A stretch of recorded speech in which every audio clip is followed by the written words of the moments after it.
So first of all, hi guys. First things first, my hair is wet. Apologies about that. I'm filming on a Friday afternoon. Simon and I are heading out. Shut the front door for an evening's adult time. And I thought I would film my anniversary makeup because so many of you loved it. So I'm just doing this super quickly. I'm juggling getting the kids fed, feeding Bo, getting ready for the babysitter. So I will leave my hair wet, I'll dry it off at the end and then quickly film the outro with my hair done. But for those of you who find my hair flicking annoying, this is probably a good thing for you guys. I'll leave it like that. I won't tuck it behind my ears because I don't want it to kink. That's the only downside. So what I did over our anniversary was I recreated my wedding day makeup in the day and then I touched up for the evening, which I wish I had done on my wedding day. I didn't, and actually I looked pretty tired after a while. So it was super simple, so I'll recreate my super simple wedding makeup and then I will tweak it for kind of my glam evening as I did last week on my anniversary. She says tucking it behind her ears. Okay, first things first, just a little vitamin enriched face base. This really is the most fantastic skin prep and primer. With this heat wave, I've gone up a tone in my foundation, and let me just double check it though. I'm going to be using here's my natural skin foundation stick, and I'm just going to swipe it over my face like so. There are so many reasons why I love the skin foundation stick, but one of the key reasons I love it, especially for wedding makeup, is that it doesn't have an SPF. And I know I've said that before, but the lack of SPF means that you just get a really true colour in your pictures and you don't get any bounce back in flash photography. So I'm just buffing that in with my full coverage face brush. I'm now going to use a little bit of the skin foundation stick in Chestnut. This is a trick I love. Just get a bit on my full coverage face brush and then just stipple back over the higher points of my cheek. I'll then bronze with some powder in a bit, but I do like to do a bit of cream bronzer first. In hindsight, I wish I'd done just a little bit more bronzer on my wedding day, just to ensure I was looking my absolute healthiest. Truth was, I was pretty tired actually. Just warming the top of my forehead. There we go, so just really nice natural looking skin, and then a little of my instant full cover concealer, and actually I'm going to use warm beige today to brighten my under eyes. If I just do one side first, you can see the difference. Hello!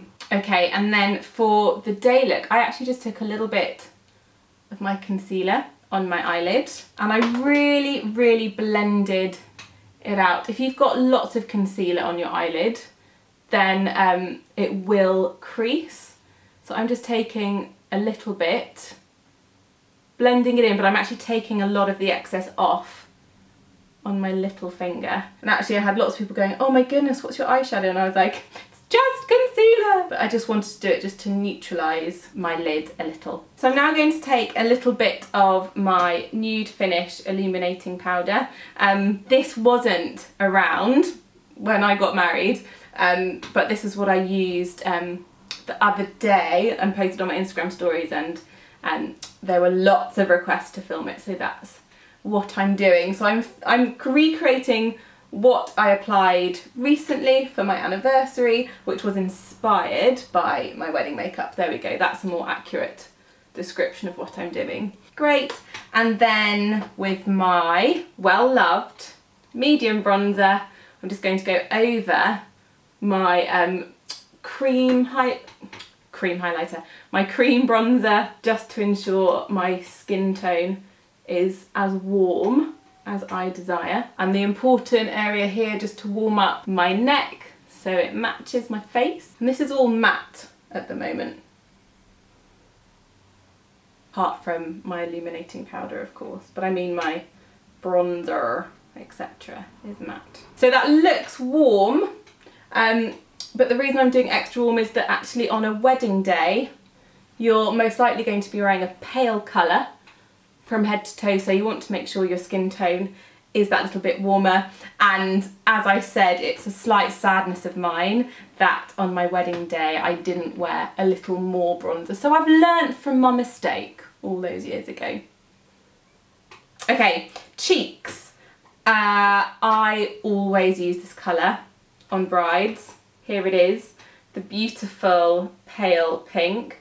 I absolutely love it.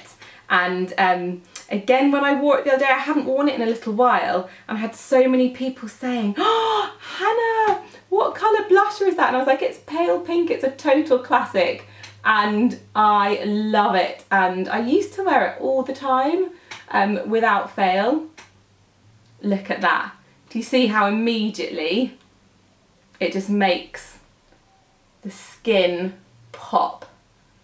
Gotta hurry up, my hair's drying. So brows, I had this conversation with a friend earlier actually, and I couldn't believe how much softer my eyebrows were on my wedding day, how fashions have changed. I did fill them in a little bit, however, so let me fill my brows in a touch. This is the dark brow kit. I'm just gonna gently fluff some powder through. I know fashions have changed and strong brows are very much a thing, but I still don't like to create brows that are too heavy on my brides, again because I don't want the makeup to date, and you know, the really heavy full brow at the moment is quite a trend, but also I don't want the brows to be the most dominant factor of the makeup. I don't want a bride's brows to be the first thing that you notice. Only thing I find, I'm always rushing when I do my videos. I would just love time, wouldn't we all? Then, for my eyes, at the weekend, I simply used a bit of my blackest black ink liner. So that's jokes. My card was full, I deleted stuff, I started doing my eyeliner, and then I realised I wasn't filming.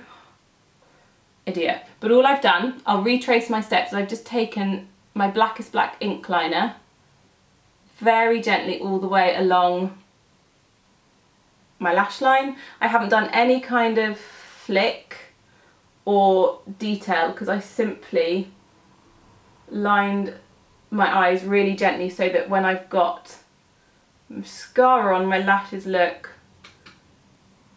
nice and thick. And my inspiration for this was my mum. I've said this a million times before, but every time I practiced my wedding makeup, everyone was like, ooh, you're wearing a lot of makeup. But I think I wanted to prove myself, you know, as a young, aspiring makeup artist.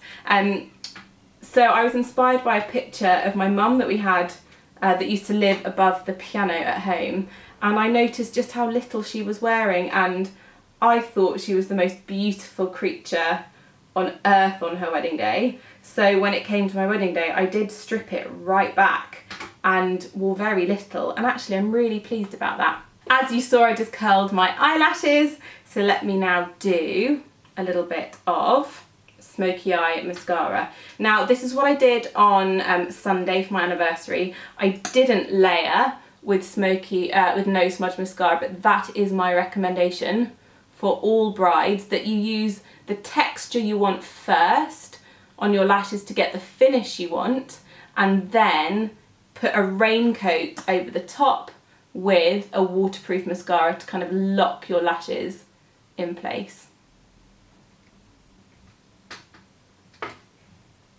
Do my lower lashes as well.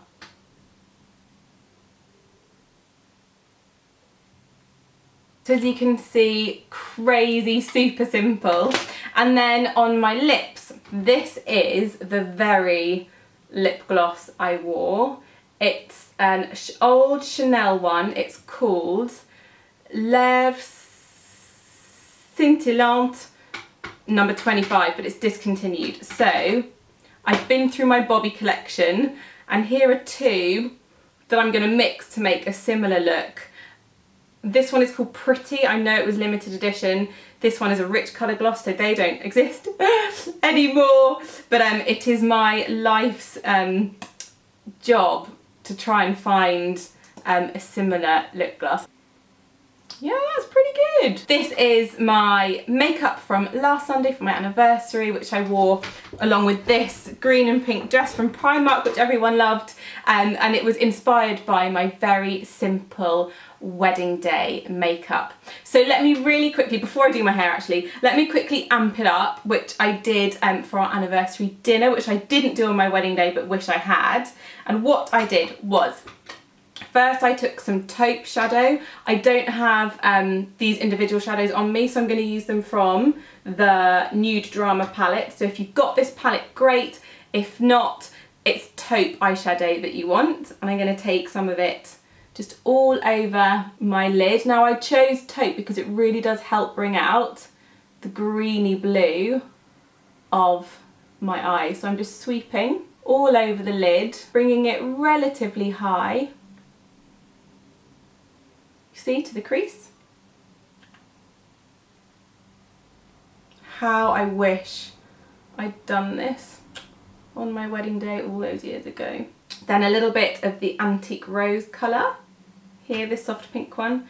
Again, you can buy this individually. I'm just going to pull that through my crease a little, just to bridge the gap between the taupe and my brow bone. Lovely, and I'm going to take a bit of the taupe under my lash line too, for a soft smoky liner.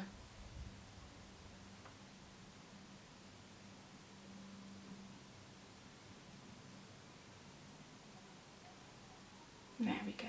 I really like my underliner to be quite thick. I find the thicker the underliner, the softer it looks actually.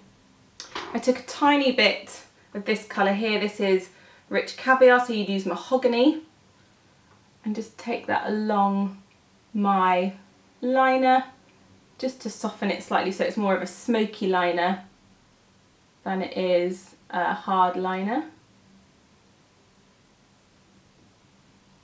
Like that, so quick and easy. Nice, nice. And then with my pink quartz shimmer brick, how I love I actually just took my finger over this kind of medium bronze colour and just pushed that through kind of the middle moving part of my eyelid. Then I'm just going to go back to my eyeshadow brush. She says frantically cleaning it on the back of my hand. And I'm going to take some of the light pink and just pop that in the inner corner of my eye.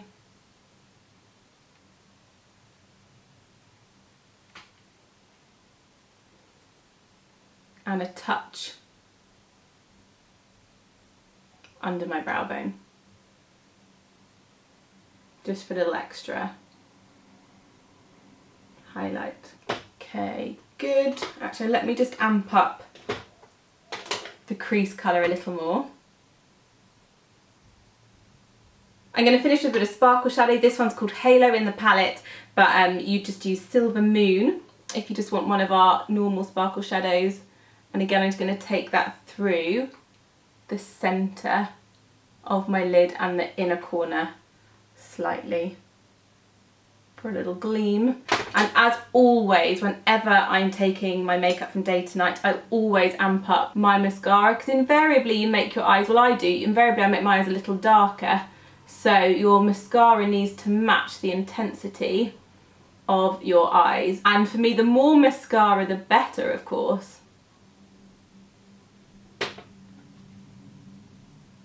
There we go, let me zoom in. She says, just so you can see. These are my eyes amped up, as I wish I'd done on my wedding day. How are my brows? Do you know what? Postpartum hair loss is so cruel, because not only am I losing my hair, I'm losing my brows too. But there we go. That is the makeup I did on Sunday to celebrate my anniversary that was inspired by my own wedding day, and the touch-up I never had. Let me just go blow dry my hair and I'll be back. Okay, so my hair is dried. Check this out. This is, can you see all this? Broken hair. This is postpartum hair loss. Anyway, I shan't dwell on that too much. So this is my anniversary outfit. I just wanted to finish my cheeks because I didn't, stupidly, do my pink quartz. So pink quartz, zhuzh with my brush and over the cheeks. So there we have it, guys. You have seen my transformation from very simple wedding day makeup to the touch-up I never had, and yeah, this was my fun, spangly anniversary evening top. Some of you commented how fun it was that I got dressed up for a takeaway at home, but life with 2 small children, a 7-month-old baby, means that we don't get out a huge amount, so I get dressed up for nights in at home because not only does it make me feel better, I think Simon enjoys it too. Okay guys, so thank you so much for watching. Mwah, love you all lots, and leave suggestions of videos you'd like below. Any questions, I will get back to you as soon as I can. Loads of love, guys. Bye. Yes, Buzz?